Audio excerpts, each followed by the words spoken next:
था जी, आप कंफ्यूज कर रहे हैं। वो एनआरएच घोटाला मायावती का टाइम हुआ था। मैंने आयुर्वेद घोटाले के बाद भी घोटाले का टाइम हुआ था। नहीं अलग है। एनआरएच घोटाला उसी एक मिनट मैं स्पष्ट कर लिया। आपने बोला मैंने कहा ये झूठ था। मैंने कहा गद्दार कहा। अब ये गद्दार नहीं कहा मैंने। उन्होंने कहा बीच में मत बोलो यार, बीच में मत बोलो। आपका नेता बैठा है वहां पे, कांग्रेस पार्टी का नेता बैठा हुआ है। हरामजादे कहने वाली वो मंत्री कौन थी? मतलब इससे घटिया स्तर का तर्क नहीं। टीवी में बैठ के बड़ी बड़ी पार्टियों के लोग इतने बड़े बस पत्रकार औरंगजेब को डिफेंड कर रहे हैं। अरे वो कहते हैं ना कि समझने ही नहीं देती सियासत हमको सच्चाई। कभी चेहरा नहीं मिलता, कभी दर्पण नहीं मिलता। जय श्री राम दोस्तों, कैसे आप? आई होप सारे स्वस्थ होंगे और मस्त होंगे। तो आज की डिबेट न्यूज 24 से है, जिसमें के शर्मा ने कांग्रेस और समाजवादी पार्टी के प्रवक्ताओं को भ्रष्टाचार और औरंगजेब के मामले में घेरते हुए उनकी अच्छी तरीके से धुनाई कर डाली। इसके अलावा उन्होंने तमिलनाडु में 14 दलों की मीटिंग में, जहां कांग्रेस, समाजवादी पार्टी, आरजेडी और अन्य पार्टी के नुमाइंदे भी बैठे थे, वहां डीएमके के एक नेता द्वारा उत्तर भारत के लोगों के बारे में की गई अपमानजनक टिप्पणी को लेकर कांग्रेस और समाजवादी पार्टी को घेरते हुए पूछा कि डीएमके के नेता द्वारा उत्तर भारत के लोगों पर की गई अपमानजनक टिप्पणी को लेकर आपका क्या कहना है, जिस पर कांग्रेस और समाजवादी के प्रवक्ता बात को घुमाकर दूसरे ही विषय पर ले गए। के शर्मा ने वहां बैठे राजनीतिक विश्लेषक विनोद अग्निहोत्री को भी लपेटे में ले लिया, जिस पर विनोद अग्निहोत्री ने स्पष्टीकरण देते हुए अपना जवाब बड़ी बेबाकी से रखते हुए दिया। तो देखते हैं कि के शर्मा के सवालों पर समाजवादी पार्टी के मनोज काका और कांग्रेस के सुरेंद्र राजपूत व वहां बैठे राजनीतिक विश्लेषक विनोद अग्निहोत्री ने जवाब देते हुए अपने विचारों को किस तरह प्रकट किया, और कांग्रेस और समाजवादी पार्टी के प्रवक्ता ने किस तरीके से औरंगजेब का गुणगान करते हुए भारत के महानायकों को ही गद्दार साबित करने की कोशिश की, जिसको लेकर के शर्मा और शांतनु गुप्ता ने इन दोनों औरंगजेब भक्तों को अच्छी तरीके से डिबेट में पटक कर धोया। डिबेट का आखिरी हिस्सा जरूर देखना, जहां पर के शर्मा ने कांग्रेस और समाजवादी प्रवक्ताओं को हिंदू महानायकों की तुलना औरंगजेब से करने पर बुरी तरीके से लताड़ लगाई। तो शुरू करते हैं इस धमाकेदार डिबेट को। चालू करो बे। मैं विनोद जी ने मुझे इतिहास बोध कराने की बात कही, कहा कि इतिहास पढ़ा करो। बड़े भाई हैं, उनकी मैं सलाह मानूंगा, उन्होंने मुझे पढ़ने के लिए कहा। लेकिन मैं विनोद भाई से एक बात पूछना चाहता हूं। आपने जिस स्वास्थ्य विभाग के घोटाले की बात की, विनोद जी, उसमें कितने लोग मरे? वो दूसरा वो एनआरएच घोटाला था जी, आप कंफ्यूज कर रहे हैं। वो एनआरएच घोटाला मायावती का टाइम हुआ था। मैंने आयुर्वेद घोटाले के बाद भी घोटाले का टाइम हुआ था। मैं उसी घोटाले नहीं अलग है। एनआरएच घोटाला अलग है। उसी एक मिनट मैं स्पष्ट कर लिया। आयुर्वेद घोटाले में कोई नहीं बोला। आयुर्वेद घोटाले में कोई नहीं बोला भाई। वो 94-95 का है आयुर्वेद घोटाला, और ये मायावती के टाइम का है। क्या बोलिए? आपने मायावती के प्रशंसा के गीत गाए। नहीं अफसरों सस्पेंड करने की बात की मैंने कहा। तो मैं एक बार सुनिए, तो ये इन्हीं के काल के घोटाले थे ना। ये स्वास्थ्य घोटाला भी तो इन्हीं के काल का था ना। जिस तक पहुंचता था जांच, उसी की मौत हो जाती थी। व्यापम घोटाले में यही हुआ ना। ये भी उत्तर प्रदेश की जनता ने देखा है। सुन लीजिए उसको, वो भी इसी उत्तर प्रदेश के घोटाले है ना, तो उसका भी आपके संज्ञान होगा ही। और वैसे मुझे आज खुशी हुई कि आप भी औरंगजेब के प्रशंसक हैं। औरंगजेब प्रशंसक कहां की है? नहीं, आपने अभी कहा वीएन पांडे किताब कहा, राणा सांगा को गद्दार कहा गया। विनोद जी बीच में नहीं,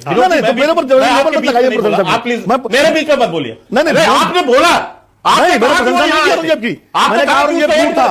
देखा था, इतिहासकार का नाम बताया कि उसकी नजर से भी देखिए। आप प्लीज बीच में मत बोलिए, और बीच में बताएंगे वो करके। नहीं, आप इस पर आप अपना रिवाइंड करके महाराज जी इनको सुना दीजिए इनका स्टेटमेंट। क्या रिवाइज करना? किस भावावेश में बात कर रहे थे उस समय? मैंने कहा वो बीएन पांडे ने लिखा है। दूसरी बात कह रहा हूं, राणा सांगा पर था प्रश्न। हाँ, बीएन पांडे का आपने उल्लेख किया है, आप प्रश्न राणा सांगा पर था। राणा सांगा गद्दार है, इस पर भी आपकी सहमति मुझे दिखी। मैंने कहा गद्दार का, बार भी नहीं। अब ये गद्दार राणा पता ही नहीं कहा। मैंने मैंने कभी नहीं, ये गलत बात है। देखिए मैंने कैसे सहमति दिखाई। अब मैंने गद्दार कहा नहीं। मेरा प्रश्न क्या था? मानक मैं पूछ रहा हूं ना, मैं बोल रहा हूं, जो आप मुझे सुनिए तो पूरा एक बार, फिर आप जवाब दे दीजिएगा इनको। मेरा प्रश्न क्या था? मेरा प्रश्न था कि रामजी लाल सुमन ने जो बात कही कि राणा सांगा गद्दार हैं, उस पर विनोद अग्निहोत्री जी का क्या टैक है था? तो वो तो विनोद जी को जवाब देंगे। समाजवादी पार्टी के सांसद समाजवादी पार्टी जवाब नहीं, आप बताइए रामजी लाल सुमन सही है क्या? आप नहीं, क्यों नहीं देंगे साहब? ये बैठे राजनीतिक विश्लेषक, राजनीतिक विश्लेषक कोई स्टैंड लेने के लिए बैठा होता है इंसानी मुद्दों पर कि आप मनोज जवाब देंगे। ये काहे के लिए आया मुझे बताइए? ये किसी स्टैंड पे नहीं जाएंगे क्या? अच्छा, मैं जवाब देता हूं। आप मुझे बताइए, आप बताइए, उत्तर भारतीय सुअर के बच्चे होते हैं, नहीं, सुअर के बच्चे होते हैं। इसकी स्टैंड पर आपकी क्या राय है? हाँ, मैं दे रहा हूं। आप मुझे बताइए, राणा सांगा गद्दार थे। मैं दे रहा हूं, मैं जवाब दे रहा हूं। राणा सांगा को बिल्कुल भी गद्दार, अरे मैं राणा सांगा को बिल्कुल भी गद्दार नहीं मानता, मैं उनको एक वीर योद्धा मानता हूं और उनकी बहादुरी का बकाया है। गलत बोला, सरकार ने गलत बोला है। मैं अपनी बात कर रहा हूं, उससे गलत हो गया ना। आप यार मुझे पॉलिटिकल डिबेट में क्यों डाल रहे हो? मैं अपनी बात कह दी, आपने कहा आप क्या मानते हो, मैंने कह दिया मैं नहीं मानता। नंबर एक, और जो तमिलनाडु के मंत्री ने बोला है वो न्याय घटिया बोला है और बहुत गंदी बात कही है, उसका प्रतिकार होना चाहिए, प्रतिरोध होना चाहिए। बहुत बढ़िया, बहुत बढ़िया। और अब बोलिए, मैंने बोल दिया दोनों पे।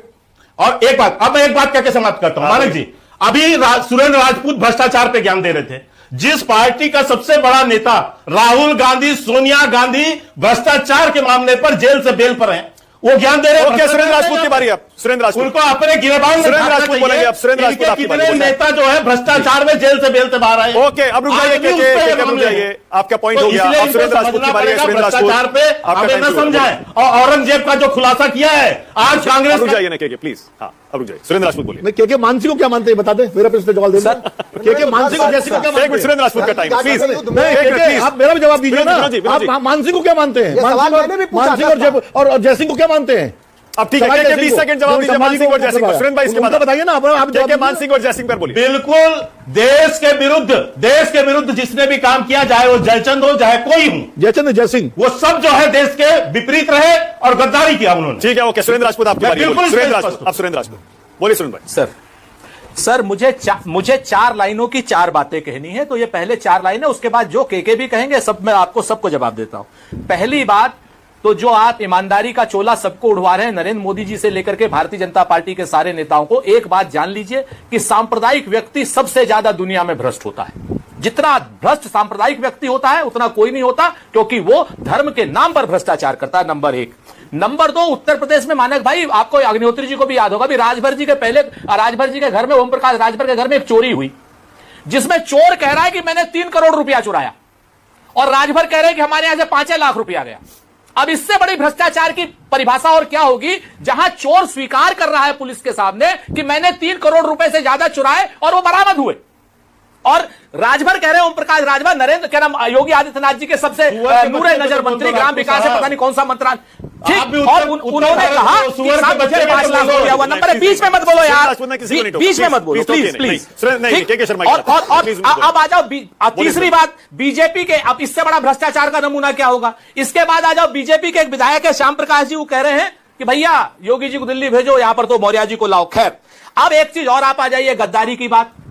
पद्मावती के पति जो थे राजा रतन सिंह, उनको अलाउद्दीन खिलजी को उनके खिलाफ लाने के लिए जो राघव चेतन था, पंडित राघव चेतन, वो गद्दार था, देशद्रोही था, क्या नहीं था हम नहीं कह सकते, लेकिन एक बात मैं आपको बता देता हूं, तमिलनाडु का जितना बेहुदा बयान साध्वी का था, रामजादे और हरामजादे वाला बयान, उतना ही बेहुदा बयान इस तमिलनाडु के मंत्री का है। के शर्मा बोलिए, के शर्मा आपकी बारी। आपके साथ बैठक में है, आपके साथ बैठक में बैठे हो भैया, साथ में बैठक में बैठे हो, आपका नेता बैठा है वहां पे, कांग्रेस पार्टी का नेता बैठा हुआ है, आप यहां बैठ के वो कर रहे हो, कांग्रेस पार्टी का नेता बैठा हुआ है जहां ये बयानबाजी हो रही है। सुरेंद्र राजपूत, बाहर निकलिए, वहां कहिए रामजादे और हरामजादे कहने वाली वो मंत्री कौन थी? अरे यार, सुअर के बच्चे, रामजादे और हरामजादे कहने वाली बच्चे हो गए हो क्या? जो रामजादे, हरामजादे और सुअर के बच्चे, बीच और इसको स्वीकार रहे हो क्या? इसको स्वीकार रहे हो क्या? हरामजादे सुअर के बच्चे, शांतनु को लाइए, 1 मिनट शांतनु को लाइए। शांतनु, मान सिंह और जयसिंह पर आपका क्या स्टैंड है, क्या मानना है आपका? देखिए, भारत में बहुत से राजा हुए ऐसा जो किसी लालच में आके जो आक्रांता थे उनके साथ मिल गए। वो उनकी एक कोई व्यवस्था हो सकती है, लेकिन उससे बाहर का आक्रांता जो बाहर से आ रहा है, जो आपके 40,000 मंदिर तोड़ा, उसको जस्टिफाई करने के लिए तर्क यूज करना कितना बेकार है। कौन कहेगा? जिसने भी भारत की किसी भी व्यवस्था को या किसी भी राजा के साथ, किसी भी मुस्लिम शासक के साथ हाथ मिला ले, वो बिल्कुल भारत के लिए खराब है। कोई उसका सम्मान नहीं करेगा, कम से कम उस समय को तो बिल्कुल नहीं करेगा। उसका तर्क देके आप जस्टिफाई कर रहे हैं, अच्छा उसने करा था तो औरंगजेब ठीक है, उसने करा था तो बाबर ठीक है। मतलब इससे घटिया स्तर का तर्क नहीं। अपना टीवी में बैठ के इतनी बड़ी बड़ी पार्टियों के लोग, इतने बड़े वरिष्ठ पत्रकार औरंगजेब को डिफेंड कर रहे हैं इस देश में। इन लोगों को यूरोप में जाना उपहास उड़ेगा उन पे, भाई हमारे यहाँ तो हिटलर बोल के दिखा विनोद जी ने डिफेंड नहीं किया, प्लीज उन्होंने डिफेंड नहीं किया, ये मत बोलिए डिफेंड। देखिए हमें भी पता है कि हम भी इतने समझदार लोग हैं कि उसे डिफेंड करना किसे कहते हैं। आप इधर से उधर से सॉफ्ट कर रहे हैं।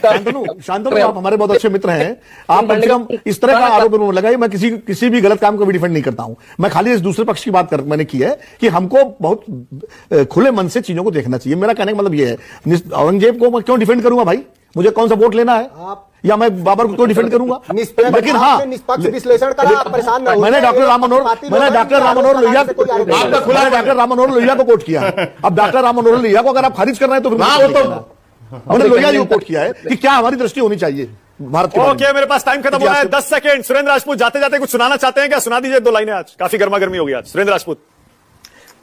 अरे वो कहते हैं ना कि समझने ही नहीं देती सियासत हमको सच्चाई, कभी चेहरा नहीं मिलता, कभी दर्पण नहीं मिलता। ये भाजपा वाले लोग इतने गड़बड़ लोग हैं कि मुख्य मुद्दों से बहुत बहुत धन्यवाद, थैंक यू सो मच। क्या आपको डिबेट पसंद आएगी? डिबेट पसंद आए तो लाइक कीजिए, शेयर कीजिए, और चैनल पे नहीं तो सब्सक्राइब कीजिए। सब्सक्राइब। मिलता हूं फिर किसी नई डिबेट के साथ, तब तक जय श्री राम।